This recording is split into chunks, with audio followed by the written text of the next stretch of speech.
Hello everyone, this is अभिषेक। मैं आप सभी का संवित क्लासरूम ऑफ मैथ्स के यूट्यूब चैनल पर बहुत बहुत स्वागत करता हूं। आज हम जो चैप्टर स्टार्ट करेंगे वो चैप्टर नंबर 9 है। चैप्टर नंबर 9 जो है वो समाकलन यानी इंटीग्रेशन। 12th क्लास का सबसे इंपॉर्टेंट जो चैप्टर है वो यही है, क्योंकि ये इटसेल्फ 10 से 12 नंबर हमको दिलवाएगा और इसकी एप्लीकेशन जो है, इसके अनुप्रयोग आगे वाले आने वाली 2-3 चैप्टर और वो हमको कुल मिला के 20-25 नंबर दिलवाएंगे। तो 12th क्लास की मैथ्स के पर्पज से ये जो इंटीग्रेशन या समाकलन है ये सबसे ज्यादा इंपॉर्टेंट हमारे लिए होता है। अब हम इस चैप्टर में पढ़ना क्या है, हम पढ़ेंगे इंटीग्रेशन होता क्या। सबसे पहले ये चीज, इंटीग्रेशन को समझने के लिए हमें इसकी बेसिक कॉन्सेप्ट को पता होना चाहिए। बेसिक कॉन्सेप्ट क्या है? एक जनरल जो सबसे आसान बेसिक कॉन्सेप्ट हम पढ़ते हैं वो ये है कि अगर मैं अवकलन का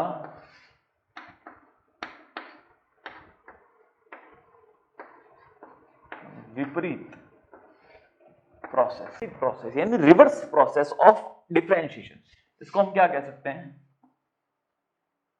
रिवर्स प्रोसेस ऑफ डिफरेंशिएशन।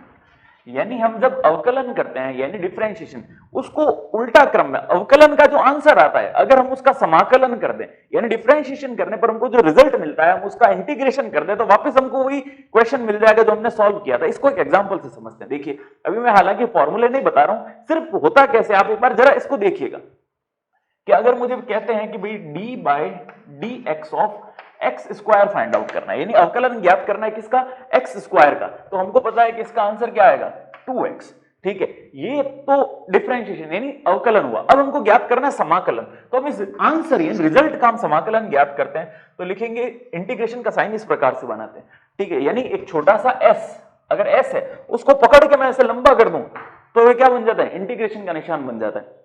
अब इस 2x को लिखते हैं, यहां पर 2x लिखा, देखिए कांस्टेंट है तो जैसे इसमें कांस्टेंट बाहर आता था इसमें भी कांस्टेंट क्या आता है? बाहर आता है। यहां पे लिखेंगे एक्स स्क्वायर और ये वेरिएबल क्या है हमारे पास? x है, तो किसके रेस्पेक्ट में करना है? dx। तो जिसी के भी रेस्पेक्ट में हम करेंगे वो साथ में यहां पर लिखना आवश्यक है।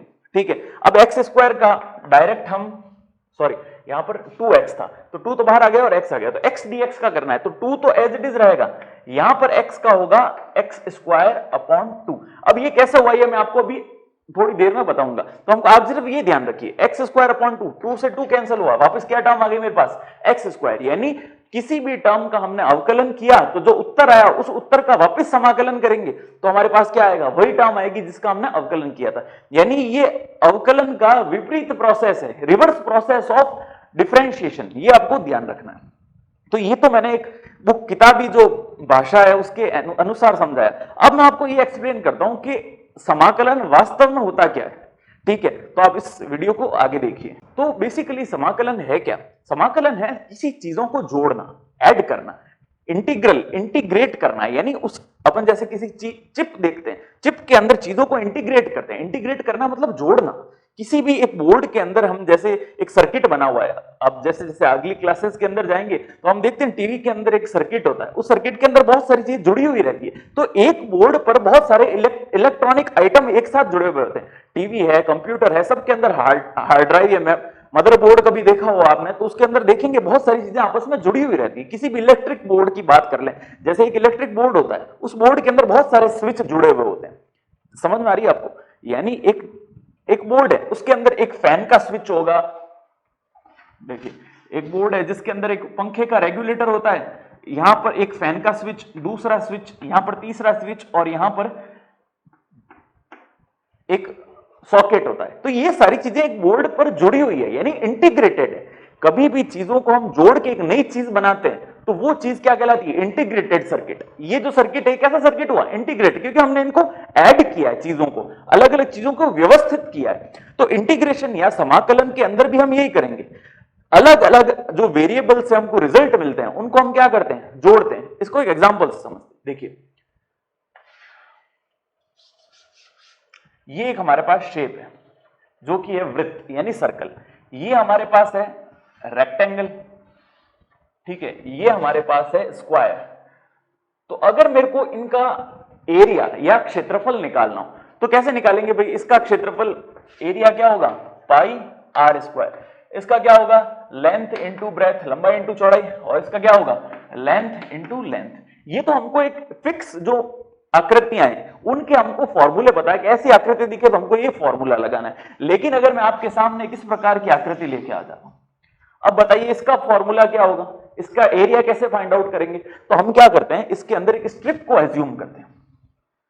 ये स्ट्रिप मैंने छोटी सी इसमें एज्यूम कर ली। यहां पे मान लिया मैंने ये स्ट्रिप कितनी है, dx मोटाई की, यानी इसमें मोटाई कितनी दे रखी है, dx मोटाई दे रखी है। ठीक है, अब ऐसी ऐसी इसमें कितनी स्ट्रिप होगी, यहां से लेके यहां तक इसमें स्ट्रिप होंगी ऐसी ऐसी।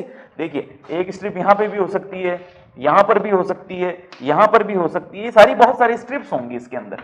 तो एक अपन ने एज्यूम कर ली जो कि क्या है, dx। यहां मैं मानता हूं कि ये जो फंक्शन दे रखा है वो fx है, जहां पर वेरिएबल क्या है, x।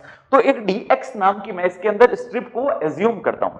ये स्ट्रिप एज्यूम करने के बाद इसमें कितनी स्ट्रिप होंगी, वो यहां से स्टार्ट होगी इस जगह से। इसको पॉइंट मान लेता हूं मैं a, और ये खत्म कहां होगी, इसके लास्ट पॉइंट तक। ये जो पॉइंट है ये लास्ट पॉइंट, इसको मान लेता हूं b। यानी एक अनिश्चित आकृति जो कहां से शुरू हो रही है, a से, और कहां खत्म हो रही है, b तक। तो इसका अगर मेरे को क्षेत्रफल ज्ञात करना हो तो मैं एक dx स्ट्रिप एज्यूम करता हूं इसके अंदर, जो a से b के अंदर ऐसी बहुत सारी होंगी, उन सबको मैं क्या कर दूंगा, जोड़ दूंगा। तो ये जोड़ने का जो प्रोसेस है वो हम किसकी हेल्प से करेंगे, इंटीग्रेशन की हेल्प से। जैसे इसको कैसे लिखूंगा, इस आकृति का, अभिष्ट आकृति का क्षेत्रफल, एरिया ऑफ रिक्वायर्ड फिगर, जो दे रखा है उस फिगर का हमको एरिया निकालना है। तो अब ये समाकलन का निशान होता है, मैंने पहले भी बताया था, एस है, उस एस को थोड़ा सा लंबा खींच दो, उसको सिर और पैर पकड़ के ऐसे लंबा बना दिया। अब कहां से शुरू हो रहा है, ए से, और खत्म कहां पे हो रहा है, बी पर। ए से शुरू हुआ और खत्म होगा बी पर। यहां पर हमको जो फंक्शन दे रखा है, फलन, ये आकृति के, वो क्या है, fx। ठीक है, और स्ट्रिप कौन सी ली हमने, dx। बस ये हो गया इंटीग्रेशन। अब हर फंक्शन को सॉल्व करने के, जैसे डिफरेंशिएशन में अलग अलग फॉर्मूले थे, वैसे के वैसे इंटीग्रेशन के अंदर भी अलग फॉर्मूले। इस प्रकार का जो समाकलन यानी इंटीग्रेशन होता है उसको कहते हैं निश्चित समाकलन। निश्चित समाकलन, ये समाकलन निश्चित या डेफिनेट इंटीग्रल कहलाता है। इसको डेफिनेट इंटीग्रल क्यों कहते हैं, क्योंकि निश्चित है कि ये ए से शुरू होकर कहां पे खत्म हो रहा है, बी पर खत्म हो रहा है। लेकिन अगर हमको बाउंड्री नहीं पता हो कि भाई वो कहां से शुरू हो रहा है और कहां पे खत्म हो रहा है, तो इस प्रकार का अगर हम ज्ञात करते हैं तो उस प्रकार के समाकलन को हम कहते हैं अनिश्चित समाकलन, इनडेफिनेट इंटीग्रल। तो 9th चैप्टर के अंदर हम इनडेफिनेट इंटीग्रल को ही पढ़ेंगे, जिसके अंदर हमारे पास प्रारंभिक बिंदु और अंतिम बिंदु होगा नहीं, इनिशियल पॉइंट और फाइनल पॉइंट हमको गिवन नहीं होगा, ये लिमिट्स हमको इसमें नहीं लगानी पड़ेंगी। तो हम क्या करेंगे, वो तो पता ही नहीं पड़ेगा कि भाई कहां से शुरू हो रहा है कहां पर खत्म हो रहा है। तो हम क्या करेंगे, इसको सॉल्व कर देंगे, और जो आंसर आएगा, सपोज इसका answer f capital dash x आया, ठीक है ना, उसके साथ में हम एक कांस्टेंट को ऐड कर देंगे। वो कांस्टेंट कुछ भी हो सकता है, तो हम उसको हमेशा क्या लिखेंगे, c ही लिखेंगे, क्योंकि जनरल किताबों के अंदर c ही उसका प्रयोग किया गया है। तो fx के साथ हम किसको जोड़ देंगे, c को। वो c क्या चीज बताता है कि ये जो इंटीग्रेशन हमने किया है इसका फाइनल पॉइंट और इनिशियल पॉइंट यानी प्रारंभिक बिंदु और अंतिम बिंदु हमको ज्ञात नहीं है। तो वो जो एक्स्ट्रा c है वो c इसी बात को प्रदर्शित करता है कि हमारा जो आंसर है उससे कम या ज्यादा हमको मिल सकता है। क्यों मिल सकता है, क्योंकि हमको इसके इनिशियल और फाइनल पॉइंट मालूम नहीं है। तो इसके लिए fx के साथ में हमको यहां पर क्या ऐड करना पड़ेगा, c ऐड करना पड़ेगा। ये बात आप ढंग से समझ लीजिएगा। तो ये तो एक और डेफिनेशन हुई। अब इसके बाद और थोड़ा और आगे की तरफ बढ़ते हैं, बेसिक क्या है इंटीग्रेशन। तो एक एग्जांपल से इसको समझते हैं। जैसे मैं स्कूल से घर के लिए रवाना हुआ, तो स्कूल से घर के लिए रवाना हुआ, तो जैसे ही मैंने गाड़ी स्टार्ट की तो थोड़ा स्लो स्पीड के अंदर ही, जैसे थोड़ा टाइम बढ़ा, मेरे को लगा यार बोर हो रहा है, रास्ता थोड़ा बड़ा लंबा है, तो मैंने उसको स्पीड बढ़ा दी। जैसे ही मेरे पास ट्रैफिक आया तो मेरे को वापस कम करना पड़ा। तो टाइम के अलग अलग अंतराल में, समय के अलग अलग गैप पे मैंने अपनी स्पीड को क्या किया, कम ज्यादा किया, कभी कम किया फिर ज्यादा किया फिर वापस कम किया। तो मेरी टोटल स्पीड कितनी हुई, तो उन सभी स्पीड को मुझे क्या करना पड़ेगा, इंटीग्रेट करना पड़ेगा, यानी जोड़ना पड़ेगा, तब पता पड़ेगा मेरी कुल स्पीड कितनी थी या एवरेज स्पीड कितनी थी। वो ज्ञात करने के लिए हम सभी चीजों को क्या करेंगे, ऐड करेंगे, जोड़ेंगे, इंटीग्रेट करेंगे, तो इस प्रकार का जो प्रोसेस होगा वो किसकी हेल्प से करेंगे हम? समाकलन की हेल्प से। तो इसकी जो एग्जांपल है, ये जो हमने किया, ये इसका 10th या 11th चैप्टर है, जो कि जिसके अंदर हमको क्षेत्रफल निकालना, वो इसकी एप्लीकेशन है। तो इसी की हेल्प से मैंने आपको समझाया इंटीग्रेशन होता क्या है। दूसरा एग्जांपल मैंने अभी बाइक वाला बताया, जिसके अंदर एक बाइक चलाना जो है उसमें स्पीड का वेरिएशन था, तो एक टाइम अंतराल, समय अंतराल के अंदर जो है वो स्पीड कितनी थी, दूसरे के अंदर कितनी थी और तीसरे के अंदर कितनी थी, तीनों के अंदर जो स्पीड थी उन सबको क्या एंड में क्या करना पड़ेगा, मुझे ऐड करना पड़ेगा, ताकि मुझे मेरी एवरेज स्पीड या कुल स्पीड हमको पता पड़ सके। तो इस प्रकार से हम इंटीग्रेशन को समझ सकते हैं। ये जो मैंने अभी आपको समझाया, अब ये बेसिक डेफिनेशन है इंटीग्रेशन की। ऐसा आपको एग्जाम में कभी नहीं पूछेंगे या कहीं भी इसकी आपको आवश्यकता नहीं आएगी, बट आपकी जानकारी के लिए मैंने बताया है कि इंटीग्रेशन क्या होता है। अब आपके लिए जो काम की चीज है वो है इसके फॉर्मूले। उस फॉर्मूले से क्वेश्चंस को कैसे करना है वो हम अब वीडियो के अंदर देखते हैं, तो प्लीज आप इस वीडियो को पूरा देखिए। तो अब हम इसके अंदर देखेंगे समाकलन की जो बेसिक फॉर्मूले हैं वो किस प्रकार से हैं। इसमें हर एक्सरसाइज, एक दो एक्सरसाइज के बाद नए फॉर्मूले इंट्रोड्यूस होंगे, तो उस एक्सरसाइज के पहले उन फॉर्मूलों को मैं आपको एक्सप्लेन कर दूंगा कि इस एक्सरसाइज के अंदर ये फॉर्मूले हमारे पास यूज में आएंगे, ठीक है ना। तो अब देखिए इसके जो बेसिक फॉर्मूले क्या है। सबसे पहला है x की पावर n dx। तो x की पावर n dx का जो फॉर्मूला होगा वो होगा x की पावर n+1 अपॉन n+1, और साथ में एक चीज जुड़ेगी वो होगी c क्या बताता है, मैंने आपको पहले ही बताया है कि अनिश्चित समाकलन को प्रदर्शित करता है। तो हमको हर क्वेश्चन सॉल्व करने के बाद जब इंटीग्रेशन हम कर देते हैं उसके बाद में हमको साथ में क्या ऐड करना है, उसके c ऐड करना है। दूसरा है 1/x dx। तो 1/x dx का होता है log x प्लस का c, यहां पर बेस क्या हो जाएगा e। अब ये इसका उल्टा, मैंने अभी क्या बताया था कि डिफरेंशिएशन का उल्टा प्रोसेस क्या होता है, इंटीग्रेशन, यानी अवकलन का रिवर्स जो है वो होता है समाकलन। तो log x का क्या होता है 1/x। तो यहाँ log x का डिफरेंशियल करते हैं हम, जैसे d/dx ऑफ log x वो होता है 1/x। तो 1/x का वापस इंटीग्रल करेंगे तो हमको क्या मिलेगा log x, और साथ में क्या होगा c, जो कि उसकी लिमिट होगी, नहीं है लिमिट हमको नहीं पता इसलिए उसके साथ में एक कांस्टेंट को ऐड करते हैं। फिर आता है तीसरा e की पावर x। e की पावर x का इंटीग्रेशन वही होता है e की पावर x, और साथ में क्या आ जाएगा c, क्योंकि हम जानते हैं कि d/dx of e to the power अगर x करते हैं तो आंसर क्या आता है e to the power x ही आता है। तो इसका समाकलन करेंगे तो वापिस ये कि आंसर हमको मिलेगा। तो हमारे पास है a to the power x dx। तो a to the power x dx का क्या होगा a to the power x upon log a plus का c। अब फिफ्थ जो हमारा फॉर्मूला है वो है c dx। c यानी कोई भी कांस्टेंट, तो कांस्टेंट होगा तो कांस्टेंट तो इंटीग्रेशन के साइन से बाहर आ जाएगा, हमारे पास बचेगा क्या dx। तो dx का कभी भी डेरिवेटिव फाइंड आउट करना होता है तो केवल आता है x, सॉरी इंटीग्रेशन जो होता है वो कितना आता है x। तो c तो कांस्टेंट बाहर पड़ेगा, इसका समाकलन क्या हो जाएगा x, और साथ में क्या आ जाएगा कोई भी नया कांस्टेंट। यहाँ पर मैंने c लिखा है, आप c के प्लेस पे इसको a लेट कर लीजिए, केवल क्या है ताकि कंफ्यूजन ना हो। a आएगा तो यह फॉर्मूला क्या बनेगा ax, और साथ में क्या आएगा प्लस का c, ये सिंपल हुआ। फिर है sin x। तो sin x का होता है इस बार माइनस का cos x, ये और प्लस में c। ये फॉर्मूला ऐसा क्यों होता है, क्योंकि जब हम cos x का डिफरेंशिएशन करते हैं d/dx ऑफ cos x, तो वो क्या आता है माइनस का sin x। तो जब sin x का हम इंटीग्रल करेंगे तो हमारे पास क्या आएगा माइनस का cos x, उल्टा प्रोसेस, बस उसी तरह। आपको डायरेक्ट ये फॉर्मूला याद रखना है cos x का। तो cos x का इस बार क्या होगा sin x और प्लस का c। बस फर्क इतना ही है कि इस बार cos का जो होगा वो पॉजिटिव आएगा और sin का जो है वो नेगेटिव है। फिर आता है sec स्क्वायर। अब ध्यान देने वाली बात ये है, यहाँ पर direct tan x sec x और cosec x cot x का फॉर्मूला यहाँ पर होता नहीं होगा, लेकिन वो जनरल फॉर्मूलों के अंदर नहीं आता। अपन उल्टा प्रोसेस करते हैं। तो प्रोसेस क्या था कि tan x का derivative d/dx of tan x क्या था sec स्क्वायर x था। तो sec स्क्वायर x का जो इंटीग्रेशन होगा वो कितना आएगा tan x। तो कहने का मतलब है जो फॉर्मूले हमने पढ़े थे डिफरेंशिएशन में, उनके जो रिजल्ट थे उन रिजल्ट का इंटीग्रेशन करने पर हमको वापस फॉर्मूले बनेंगे। तो इस प्रकार से इसको याद रखना। आप चाहे तो डायरेक्ट याद रख लीजिए, इनको याद रखने की आवश्यकता नहीं है। ये कैसे बना, क्यों बना, ये नहीं करना, अपन सीधा जो फॉर्मूला है बस वो फॉर्मूला लर्न करते हैं।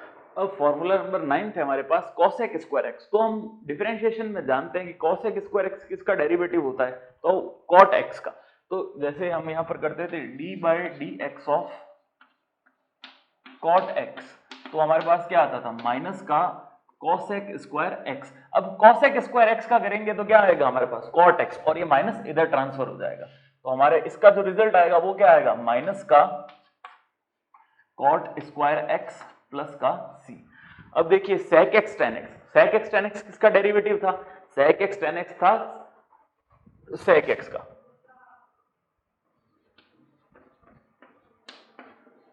मतलब क्या था d by d x of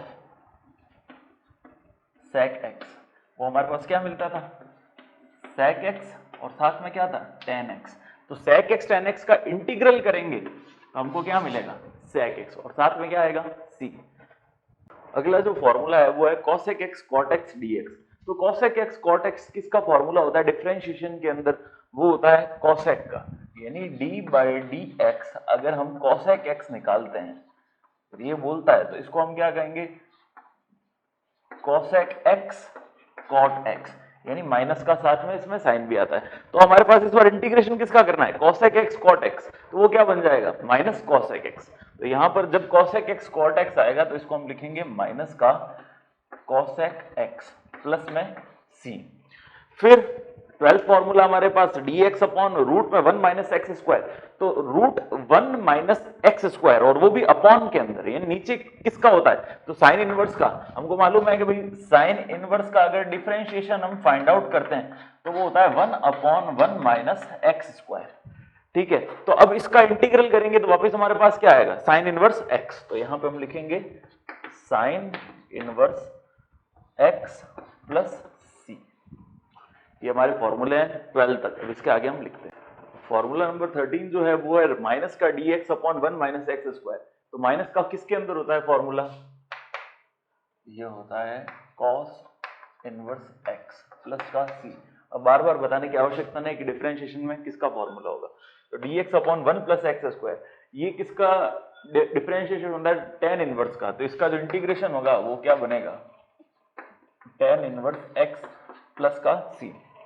यहां पर dx upon 1 plus x square और आगे क्या दे रखा है माइनस। तो माइनस किसके अंदर आता है, तो माइनस आता है sec के अंदर, sec इनवर्स x प्लस का c, सॉरी cot इनवर्स के अंदर। यहां पे लिखेंगे हम cot इनवर्स x। फिर dx अपॉन x रूट के अंदर एक्स स्क्वायर माइनस 1, ये किसका डिफरेंशिएशन होता है, ये होता है sec इनवर्स का। तो इसका इंटीग्रल क्या होगा sec इनवर्स x प्लस का c। इसी प्रकार cosec का भी हम फॉर्मूला लिख देंगे। तो 17 फॉर्मूले ऐसे हो जाते हैं। cosec में क्या होगा सिर्फ यहाँ पर माइनस आ जाएगा, तो ये किसका फॉर्मूला बन जाएगा cosec इनवर्स का। बस इन फॉर्मूलों के बेसिस पे हमारी जो फर्स्ट एक्सरसाइज है, जो बेसिक जनरल फॉर्मूले हैं वो हम इसी से करेंगे। अब बचे हुए फॉर्मूला कौन से बच गए, tan का, cot का, sec का, cosec का। ये अगली एक्सरसाइज में जहां पर यूज होंगे उससे पहले मैं आपको एक्सप्लेन कर दूंगा। अब इसकी कुछ बेसिक प्रॉपर्टीज है, उन प्रॉपर्टीज को हम पढ़ते हैं, उसके बाद क्वेश्चंस को स्टार्ट करेंगे। तो इस एक्सरसाइज के अंदर जो स्टार्टिंग के अंदर प्रॉपर्टी पढ़ेंगे, केवल 2 प्रॉपर्टी पढ़ेंगे। पहली प्रॉपर्टी जो है वो दे रखी है अचर गुणांक, यानी अगर इसका कांस्टेंट कोफिशिएंट हमारे पास हो। कैसे, जैसे देखिए अगर इंटीग्रेशन हमको करना है fx, मान लीजिए कोई फंक्शन है, तो किसके रेस्पेक्ट में करेंगे dx के रेस्पेक्ट में। अब इसके साथ में अगर कोई कांस्टेंट k आ जाता है, जैसे सपोज अगर कोई हमारे पास फंक्शन है sin x और sin x के साथ में ये ऐसे दे दिया 2 sin x और साथ में क्या दे रखा है dx, तो यहां पर fx की वैल्यू क्या होगी sin x, ठीक है ना। तो ये जो 2 कांस्टेंट है, ये कांस्टेंट k यहां पर, ये k क्या आ जाएगा बाहर आ जाएगा। तो कांस्टेंट k बाहर, इंटीग्रेशन ऑफ fx dx, केवल fx का करना पड़ेगा। तो यहां पर क्या हो जाएगा, ये कांस्टेंट 2 था, ये 2 बाहर आ जाएगा। यहां पर हम केवल किसका करेंगे sin x और साथ में dx। sin x का क्या होता है, तो 2 तो बाहर रहेगा, इसका आएगा cos x प्लस का c, और ये हमारा फाइनल आंसर होगा। तो इस प्रकार से पहली प्रॉपर्टी अचर गुणांक की है, तो बहुत आसान है, जैसा कि डिफरेंशिएशन में किया था उसी प्रकार से हमको करना है। अब दूसरी प्रॉपर्टी की तरफ बढ़ते हैं। इसमें एक चीज हम देखेंगे, जैसे डिफरेंशिएशन में हमने u इंटू वी के फॉर्मूले को सॉल्व किया था, u into v d by d x, इसका एक फॉर्मूला था। तो यहां पर वैसा डायरेक्ट कोई फॉर्मूला नहीं है, इसको करने की एक और विधि है जिसको हम खंडशः समाकलन कहते हैं, ठीक है। तो वो खंडशः समाकलन जब हम पढ़ेंगे अगली एक्सरसाइज में तब उसको एक्सप्लेन करूंगा। यहां पर u इंटू वी की पर्टिकुलर कोई डायरेक्ट फॉर्मूला उसका नहीं है, उसको एक बड़े तरीके से सॉल्व करना पड़ता है, पूरी एक्सरसाइज है उसके ऊपर। तो अपन जब वो एक्सरसाइज करेंगे, शायद चौथी या पांचवी एक्सरसाइज है 9 चैप्टर की, उसके अंदर मैं उसको एक्सप्लेन करूंगा। तो अब इसकी बढ़ते हैं प्रॉपर्टी नंबर 2 की तरफ। इसकी सेकंड प्रॉपर्टी है कि अगर दो फंक्शन जिनकी वेरिएबल क्या हो, x ही वेरिएबल हो, उनका dx के रेस्पेक्ट में हमको इंटीग्रल करना है, ये बीच में प्लस या माइनस का निशान लगा हुआ, तो इस पर्टिकुलर केस में ये इंटीग्रल का निशान fx के साथ भी चला जाएगा और gx के साथ भी चला जाएगा, यानी इधर हो जाएगा fx dx प्लस माइनस जो भी इनमें से निशान लगाओ, फिर दूसरा इंटीग्रल का निशान लगाएंगे, यहां पर क्या हो जाएगा gx और साथ में dx। बस दोनों को सेपरेट आउट करना है, ये हमको इसमें ध्यान रखने लायक सबसे इंपॉर्टेंट बात है। अब जैसे इसको देखते हैं, अगर इंटीग्रल यहां पर दे रखा है sin x माइनस का cos x, दो अलग अलग फंक्शन हो गए और किसके रेस्पेक्ट में करना है इसको, dx के रेस्पेक्ट में, तो क्या होगा इंटीग्रल sin x दोनों के साथ सेपरेट आउट हो जाएगा। देखिए इंटीग्रल sin x dx, फिर किसका निशान है माइनस का, तो माइनस, फिर इंटीग्रल cos x और साथ में क्या आ जाएगा dx। इस प्रकार दोनों को सेपरेट आउट करके हम सॉल्व करेंगे तो क्वेश्चन सॉल्व हो जाएगा। तो इस प्रकार ये इस एक्सरसाइज के लिए पर्टिकुलर हमको केवल दो प्रॉपर्टी ही पढ़नी है, जिसकी हेल्प से हम इस एक्सरसाइज के क्वेश्चंस को कर लेंगे। अब बात करते हैं प्रॉपर्टी 3 की। तीसरी प्रॉपर्टी बुक्स के अंदर ऐसा कोई प्रॉपर्टी दे नहीं रखी है, बट ये मैंने यहां पर इसको मेंशन किया है क्योंकि बहुत ही ज्यादा इंपॉर्टेंट है।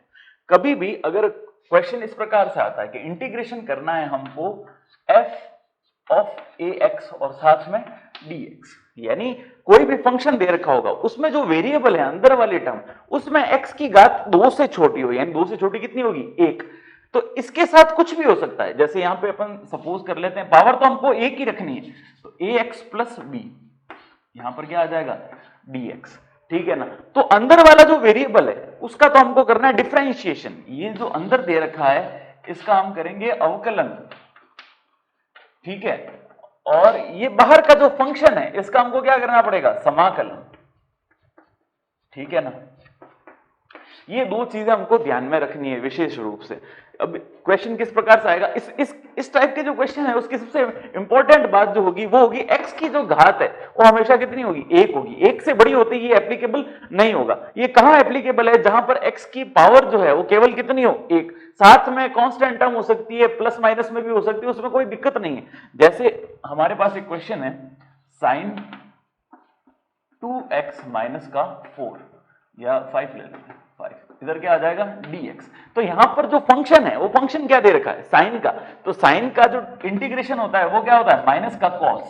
अब हम भूल जाएंगे कि यहां पर x है, इसको x की तरह ट्रीट करके इसको एज इट इज लिख देंगे 2x माइनस का 5 प्लस का c, लेकिन अंदर वाला जो वेरिएबल है उसका हमको क्या करना है अवकलन, यानी डिफरेंशिएशन करना है, और उसको कहां लिखना है अपॉन के अंदर, यानी यहां पर। तो इसका डिफरेंशिएशन करेंगे तो क्या आएगा 2, x का डेरिवेटिव कितना हो गया 1, तो 2 into 1, और ये पूरा क्या हो जाएगा 0, तो माइनस का 0 लिखने की आवश्यकता नहीं है। तो क्या बना माइनस का cos 2x माइनस 5 अपॉन 2। तो इसको कैसे लिखेंगे, सपोज अगर इसका इंटीग्रेशन करते हैं f का तो वो कैपिटल F बन जाता है, f ax plus b upon में d by d x of ax plus का b, ये और प्लस में क्या आएगा इसमें c। ये हमको ध्यान रखने लायक चीज। इसको एक एग्जांपल से और समझते हैं। अगर क्वेश्चन के अंदर दे रखा है e की पावर 4x और dx, तो यहां पर x की x होना क्या चाहिए था हमारे पास, केवल x होना चाहिए था, लेकिन साथ में एक कांस्टेंट टर्म भी है मल्टीप्लाई में, यानी कोफिशिएंट, इसका गुणांक दे रखा है। तो यही चीज करेंगे, फंक्शन को तो इंटीग्रेट करेंगे यानी समाकलन करेंगे, और जो वेरिएबल है चर राशि है उसका हम क्या करेंगे डिफरेंशिएशन, और वो कहां लिखना है अपॉन के अंदर।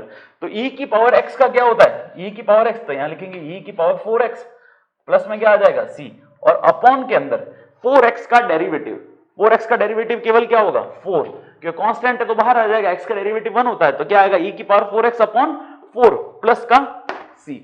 बस ये आप ध्यान रखना, ये तभी एप्लीकेबल है जब x की पावर कितनी दे रखी हो 1, उसके साथ यहां पर कांस्टेंट टर्म हो या ये कोफिशिएंट हो, जोड़ बाकी के अंदर कोई भी कांस्टेंट हो सकता है, और गुणे के अंदर यानी कोफिशिएंट जो गुणांक होता है वो भी हो सकता है। तो उस पर्टिकुलर केस में अपन ये वाला फॉर्मूला अप्लाई करेंगे। तो अब ये प्रॉपर्टी पढ़ने के बाद हम इस एक्सरसाइज के क्वेश्चंस को स्टार्ट करेंगे। क्वेश्चन नंबर फर्स्ट स्टार्ट करते हैं, जहां पर दे रखा है एक फंक्शन का x के सापेक्ष समाकलन ज्ञात करना है। तो सबसे पहले हम क्या करेंगे, इसमें इंटीग्रेशन का साइन बनाएंगे, फिर एक्स स्क्वायर। अब देखिए यहां पर अंडर रूट के ऊपर आगे 3 लिखा होता है, तो इसका मतलब क्या होता है 1/3 घात यानी घनमूल ज्ञात करना है। तो एक्स स्क्वायर तो ऑलरेडी है, यहां पर पावर कितनी आ जाएगी 1/3 और यहां पे लग जाएगा dx बस। तो देखिए क्या बन गया x की पावर 2/3, यहां पे हुआ x की पावर 2/3 और ये dx। अब x की पावर n वाला जो फॉर्मूला है वो फॉर्मूला में यहां पर अप्लाई करते हैं। तो फॉर्मूला क्या है, x to the power 2/3 plus 1/2/3 plus का 1 प्लस में c। तो यहां पर c लगा दिया। अब इसको सॉल्व कर देते हैं। तो 2/3 प्लस 1 एलसीएम लेके सॉल्व करेंगे तो कितना आ जाएगा, यहां पे लिखते हैं इसको x की पावर 5/3 अपॉन 5/3। यहां पर क्या लिखेंगे हम 5/3, तो उल्टा होके क्या हो जाएगा 3/5 और प्लस में क्या रहेगा c। इसको करते हैं अगला क्वेश्चन सेकंड, e की पावर 3x। तो ये क्वेश्चन प्रॉपर्टी 3 की जैसे होगा। यहां पर x नहीं होके क्या दे रखा है 3x, x के साथ कोई टर्म है लेकिन x की पावर कितनी है यहां पर 1, ये ध्यान रखना। सबसे इंपॉर्टेंट बात ये x की पावर 1 होनी चाहिए। तो इसको इंटीग्रेट करते हैं e to the power 3x और किसके रेस्पेक्ट में करना है x के, तो यहां पर dx आ जाएगा। बस इसको सॉल्व करते हैं। e की पावर 3x का क्या होगा, e की पावर x का क्या होगा e की पावर x। तो e की पावर 3x का, इसको एक बार भूल जाते हैं कि यहाँ x ही लिखा होता है, e की पावर 3x का होगा e की पावर 3x और अपॉन में इसका डिफरेंशिएशन करना है 3x का, तो 3 बाहर आ जाएगा, x का क्या होगा 1। तो यहां पर केवल क्या लिख देंगे प्लस अपॉन में 3 और प्लस का क्या आ जाएगा यहां पर c। तो ये होते हैं पहले दो क्वेश्चन। क्वेश्चन नंबर फर्स्ट का थर्ड पार्ट है 1/2 की पावर x, यानी ये किस प्रकार का है, ये कांस्टेंट टर्म है तो ये किसकी तरह दिखेगा हमको a की पावर x। a की पावर x का जो फॉर्मूला है उसके बेसिस पे हम इसको सॉल्व करेंगे। सबसे पहले इंटीग्रेशन का साइन बनाया, 1/2 की पावर यहां पर लिखेंगे x और साथ में क्या आएगा dx, ये तो a की तरह ट्रीट होगा। तो फॉर्मूला क्या होता है a की power x upon log a। तो a की देखिए फॉर्मूला होता है a की पावर x अपॉन में log a। तो बस ये लिख देते हैं। देखिए यहां पर क्या है a, तो 1/2 की पावर कितनी हो जाएगी x अपॉन में क्या आएगा log a। बस a कितना है यहां पर 1/2 प्लस में क्या आएगा c, सिंपल है। फोर्थ क्वेश्चन देखिए, अब ये एक प्रॉपर्टी लगेगी log की, ये जो कि 11th क्लास में हमने पढ़ रखी है, आपने नहीं पढ़ी हो तो यहां पर समझ लेंगे। देखिए क्या होता है, अगर log x की घात y है तो इसको लिख सकते हैं y log x। ये जो log के बाद है उसकी जो घात है वो आगे आ जाती है, ये यहां पे आ जाती है। तो अब जब ये y यहां पर है तो इसको वापस इस प्रकार भी लिख सकते हैं। तो यहां पर हमारे पास क्या है, देखिए 2 log से आगे है तो इस 2 को x की पावर में हम भेज देंगे। तो सबसे पहले प्रॉपर्टी को हम ये अप्लाई करते हैं।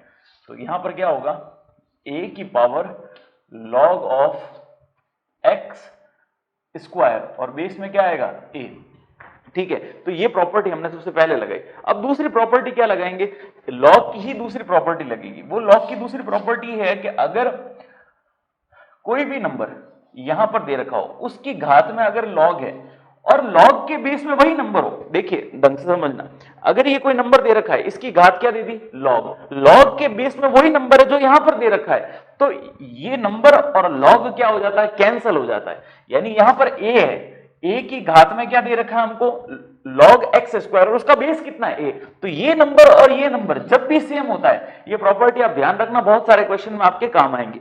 तो ये और ये नंबर जब भी सेम होता है तो ये log यहां से क्या हो जाता है कैंसिल हो जाता है। तो हमारे पास टर्म क्या बचेगी केवल x स्क्वायर और यहां पर साथ में dx भी लिखना है।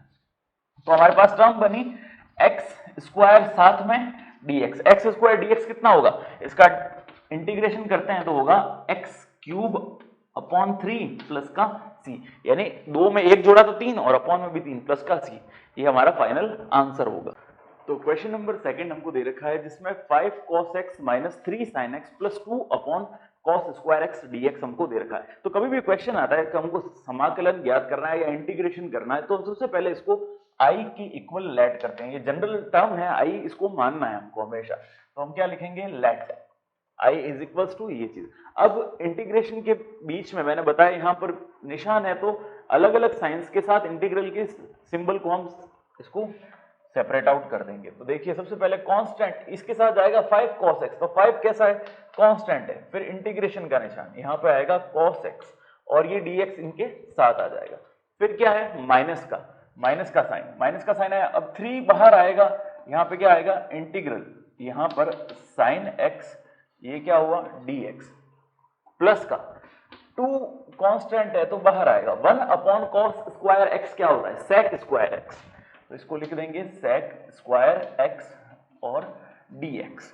बस अब इसको सॉल्व कर देते हैं। देखिए यहां पर क्या होगा, 5 तो बाहर, cos x का इंटीग्रेशन होगा sin x, ठीक है, माइनस का 3 sin x का इंटीग्रेशन होगा माइनस का cos x, तो यहां पर माइनस का cos x, ठीक है, ये माइनस और ये माइनस मिलके क्या बन जाएगा, प्लस का साइन, तो plus cos x plus 2 sec square x dx। sec square x का किसका इंटीग्रेशन, sec स्क्वायर x का इंटीग्रेशन क्या होगा, तो हमको पता है कि sec स्क्वायर x का होगा tan x, तो इन तीनों का इंटीग्रेशन हो गया। अब तीनों का इंटीग्रेशन होने के बाद यहाँ पर साथ में क्या ऐड कर देंगे, कांस्टेंट, और ये हमारा फाइनल आंसर। क्वेश्चन नंबर 3 दे रखा है हमको, जिसके अंदर x cube minus 1 upon x square dx, और इसको मैंने पहले ही i के इक्वल लेट कर लिया।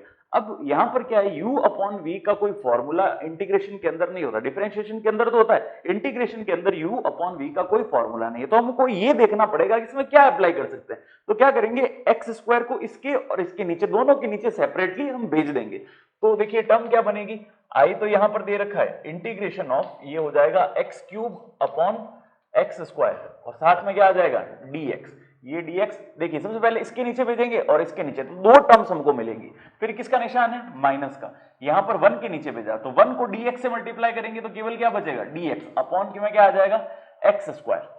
देखो अब एक्स स्क्वायर और एक्स क्यूब में से तो केवल ऊपर क्या बचेगा, एक एक्स, तो हमारे पास जो टर्म बनेगी वो बनेगी एक्स dx माइनस का। अब देखिए एक्स स्क्वायर का कोई फॉर्म, अगर ऊपर 1 है और नीचे केवल x होता तो 1 अपॉन एक्स dx वो हो जाता log x, लेकिन 1 अपॉन एक्स स्क्वायर है तो इसको log x स्क्वायर नहीं कर देना, गलत हो जाएगा। तो हम क्या करेंगे, x की पावर 2 को ऊपर लेके आते हैं, तो ऊपर लेके आएंगे तो कितना हो जाएगा, x की पावर -2, यहां पर क्या आ जाएगा dx। बस इसको सॉल्व करते हैं।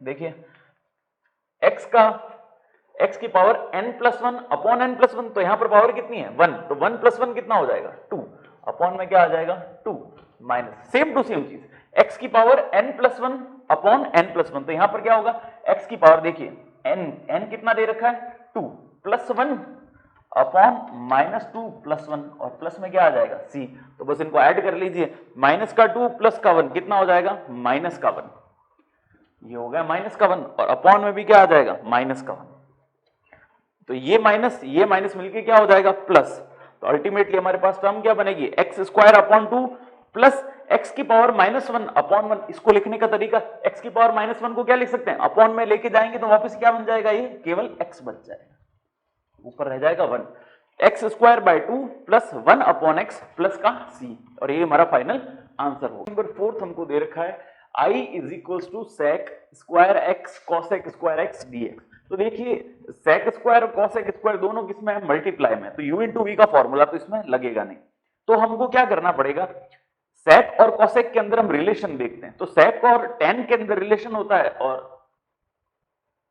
ये cosec और cot के अंदर रिलेशन होता है, तो इन दोनों के अंदर डायरेक्ट रिलेशन भी नहीं है, ठीक है ना, वरना हम सब्स्टिट्यूशन से कर देते। हालांकि अभी तक सब्स्टिट्यूशन आपको समझा है नहीं, क्योंकि अगली एक्सरसाइज में आएगा तो क्वेश्चन भी आने की संभावना नहीं है, लेकिन इस प्रश्न को कैसे करना है, तो अब हम कैसे करेंगे, हमारे पास लास्ट ऑप्शन क्या बचता है, इसको साइन और कॉस के अंदर कन्वर्ट कर देते हैं। तो देखिए साइन और कॉस में कैसे कन्वर्ट करेंगे, सेक स्क्वायर को लिख सकते हैं 1 अपॉन कॉस स्क्वायर एक्स, ठीक है, और मल्टीप्लाई में 1 upon sine square x dx, साथ में dx, 1 इंटू dx लिखो या केवल dx लिख दो, क्योंकि 1 से मल्टीप्लाई करने के बाद सेम चीज रहती है।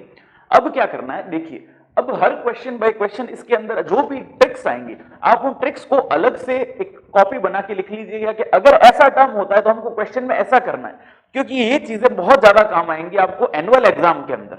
अभी क्वेश्चन करते वक्त तो हो जाएगा, उसमें कोई दिक्कत नहीं है, बट जब आप क्वेश्चंस देखेंगे ना वापस एग्जाम के टाइम, तो आपको ये चीज पता होनी चाहिए भाई अगर ऐसी टर्म मेरे पास आ गई, क्योंकि ये टर्म्स और भी अपन जो बड़े बड़े क्वेश्चन करेंगे उनमें कहीं ये छोटी टर्म्स बनती हुई दिखाई देंगी, तो उस वक्त इस टर्म को कैसे सॉल्व करना है। तो अगर आपके पास एक अलग से कॉपी हुई जिसके अंदर आप इंटीग्रेशन की हिंट्स बना के लिखें तो वो आपको बहुत ज्यादा फ्रूटफुल होगा, ठीक है ना। तो आप मेरी आपसे रिक्वेस्ट ये रहेगी कि आप एक छोटी पतली कॉपी आती है 10 रुपए की, उसके अंदर इंटीग्रेशन हिंट्स आप लिख, पहले सारे फॉर्मूले लिख दें इंटीग्रेशन के और इंटीग्रेशन हिंट्स, उसके अंदर आप इन चीजों को जो मैं आपको एक्सप्लेन करूंगा अगर आप उनको लिखेंगे तो आपके लिए बहुत ही ज्यादा बेनिफिशियल होगा।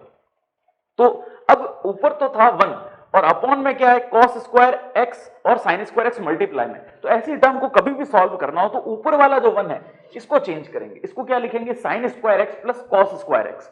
देखिए यहां पे हमने लिखा sin square x plus cos square x, क्योंकि हमको पता है कि 1 को हम ये लिख सकते हैं, फिर इंटीग्रल का साइन अपॉन में क्या आएगा cos square x multiplied by sin square x और साथ में dx। अब नीचे वाली टर्म जो मल्टीप्लाई में, इसको इन दोनों के साथ सेपरेटली हम भेज देंगे, तो दोनों के साथ सेपरेटली भेजा तो क्या रहेगा, देखिए sin स्क्वायर x अपॉन ये टर्म cos स्क्वायर x और यहां पर sin स्क्वायर x dx साथ में चला जाएगा, ठीक है ना।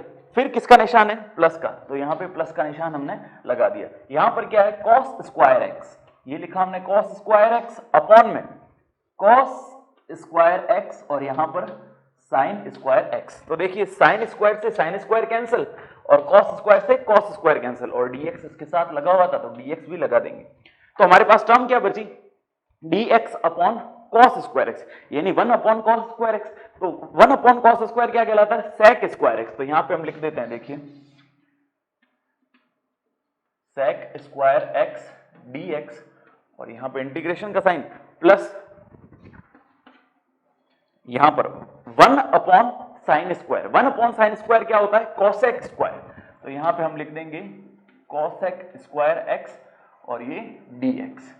बस अब इसको सॉल्व कर देते हैं। देखिए sec स्क्वायर x का इंटीग्रेशन क्या होगा tan x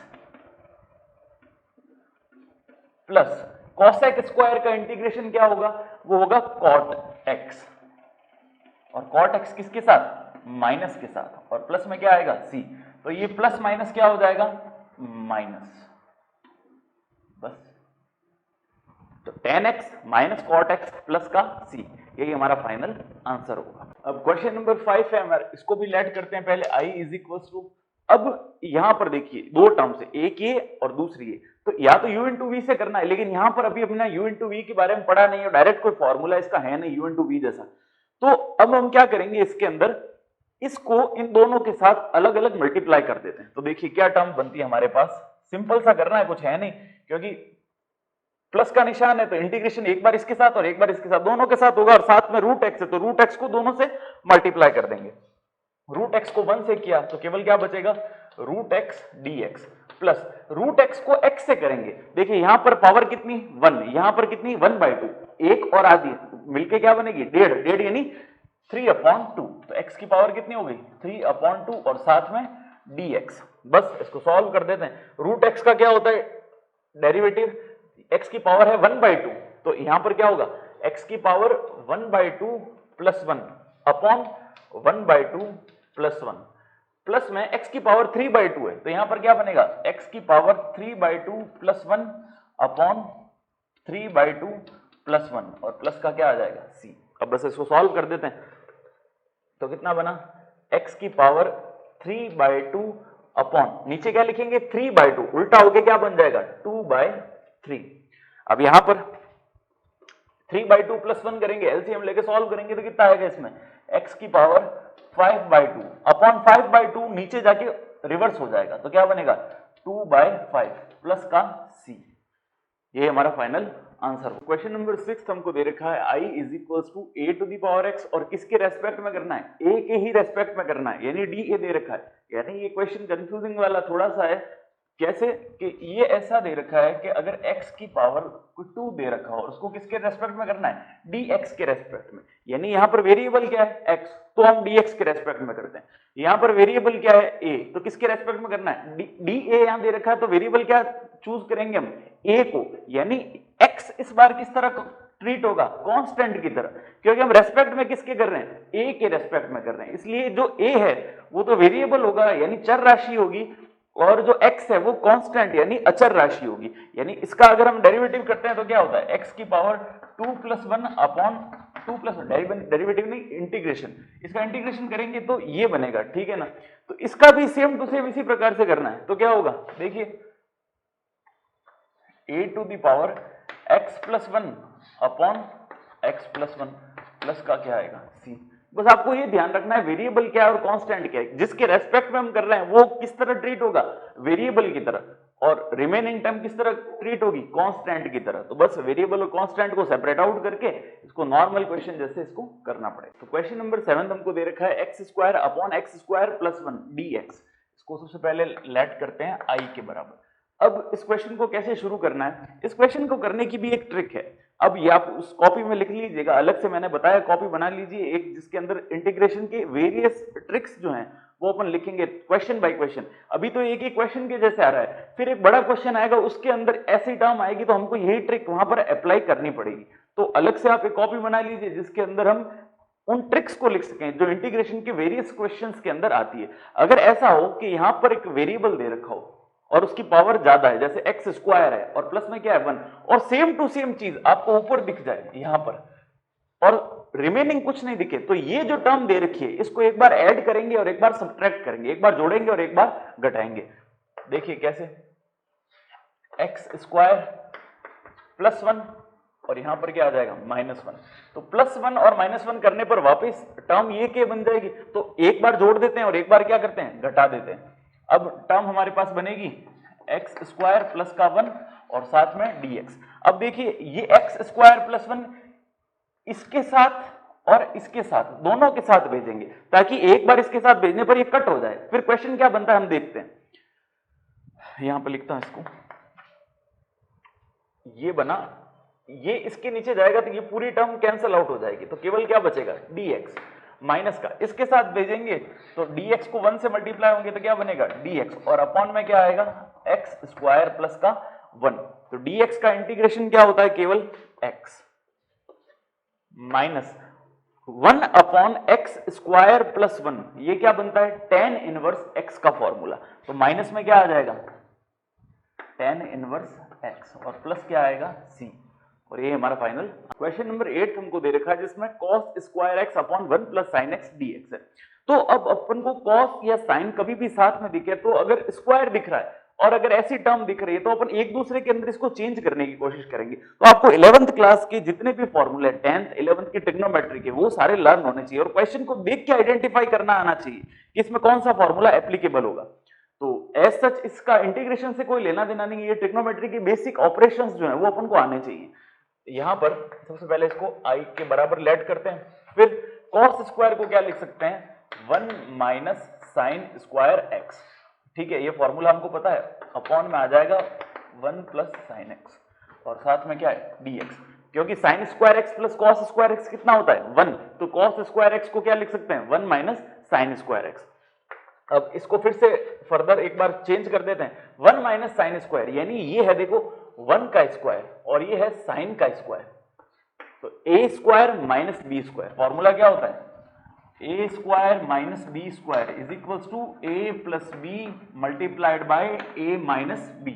ये फॉर्मूला हम यहां पर अप्लाई करते हैं, तो देखिए फंक्शन क्या बनता है a + b, तो ये बनेगा 1 + sin x और a - b 1 - sin x, ठीक है ना, और साथ में आएगा dx whole upon 1 + sin x, यहां पर बना 1 + sin x, तो ये 1 + sin x इस 1 + sin x से कट गए क्योंकि दोनों के बीच में कोई निशान नहीं है, यानी मल्टीप्लिकेशन का है तो इसको कैंसिल कर सकते हैं। अब यहां पर क्या बना 1 - sin x, तो इंटीग्रेशन का निशान एक बार 1 के साथ एक बार sin x के साथ, तो क्या होगा 1 के साथ dx मल्टीप्लाई होगा तो बनेगा केवल dx माइनस यहां पर क्या बनेगा sin x और साथ में dx, तो dx का इंटीग्रेशन क्या होता है, केवल x। तो यहां पे हम लिख देंगे dx का integration x minus sin x का इंटीग्रेशन होता है cos x, तो माइनस का, वो भी किसके साथ, माइनस का। तो ये लिखेंगे माइनस का cos x, तो माइनस माइनस क्या हो जाएगा, प्लस, और यहां पे आ जाएगा cos x प्लस c, और ये हमारा फाइनल आंसर होगा।